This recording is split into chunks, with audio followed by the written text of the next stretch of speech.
New disclosures from WikiLeaks show that, even as Hillary Clinton denied doing anything wrong in her handling of classified emails, Clinton staffers discussed the scandal and how it smacked of acting above the law.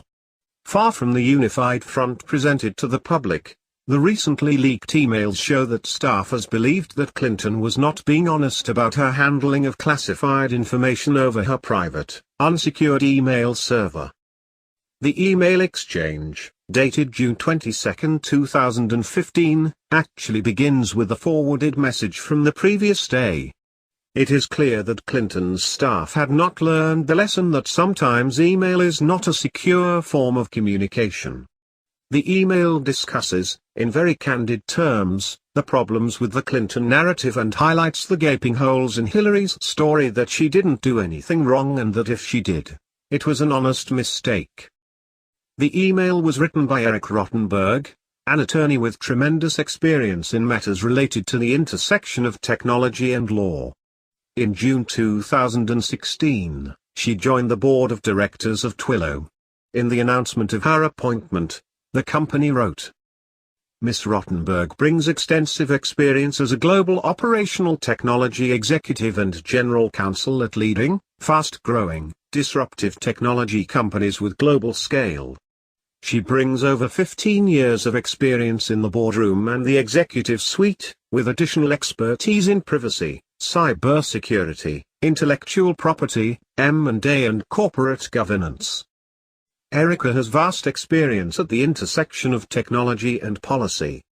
She helped LinkedIn scale during a period of high growth, and is one of the foremost technology executives and legal minds in the industry.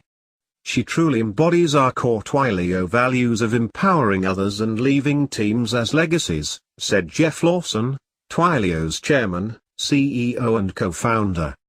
Given her resume, Rottenberg can safely be assumed to know a thing or two about the law as it relates to the mishandling of information over an unsecured, unauthorized, private email account.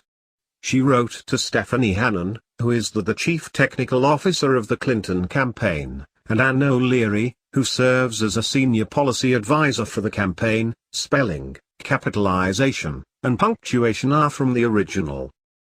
You're obviously amongst friends, but here's the one I referred to.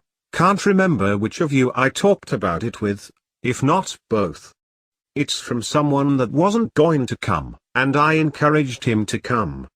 He comes at the issue slightly differently than what I've discussed with both of you. Okay, one thing to use personal email, but why the twisted truth, not my words, on why, with the two problematic areas being, A, emails to Bill, when they were to Bill's staff, and, B, I only used one device, BB, when 2 weeks earlier, it was an iPhone, BB and iPad. As Anne and I discussed, hopefully that's a timing issue and whilst in state, she only used one. Smile. For my question, it's basically some variation of, not quite phrased right yet. I know when I talk to my friends who are attorneys we are all struggling with what happened to the emails and aren't satisfied with answers to date. While we all know of the occasional use of personal email addresses for business, none of my friends' circle can understand how it was viewed as okay/secure/appropriate to use a private server for secure documents and why further Hillary took it upon herself to review them and delete documents without providing anyone outside her circle a chance to weigh in. It smacks of acting above the law and it smacks of the type of thing I've either gotten discovery sanctions for, fired people for, etc. Working through this from the top, the first point that needs to be made is that Hillary Clinton defended her deletion of 33,000 emails by saying they were personal messages between her and her husband, wedding plans for her daughter, and her yoga schedule.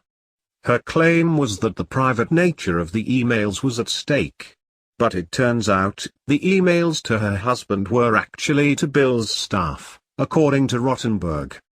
Next, Clinton's claim that she used only a BlackBerry is also untrue. She used several devices, creating more and more opportunities for state secrets to fall into the hands of any hacker who may have penetrated any of her numerous devices. Finally, and this is as close to a smoking gun as an investigator could hope for, Rottenberg, who has worked in technology law for years and is considered an expert on the subject, had her own questions in regard to Clinton's use of a private server and her unilateral deletion of those emails. Rottenberg wrote that none of her circle of friends, presumably including other lawyers, can understand how it was viewed as okay/secure/appropriate to use a private server for secure documents. This indicates that Hillary and her staff knew in June of 2015, the date of this email, that her server had housed secure documents, even as she publicly denied it before both the American people and investigators. Furthermore, Rottenberg, still referring to classified documents, says that Hillary took it upon herself to review them and delete documents without providing anyone outside her circle a chance to weigh in. No wonder Rottenberg considered Clinton's treatment of classified information and emails as something that smacks of acting above the law and the type of thing I've either gotten discovery sanctions for, fired people for, etc. Hillary broke the law, and she did so deliberately. Yet the media watchdogs are ignoring this important story, serving instead as lapdogs for their preferred presidential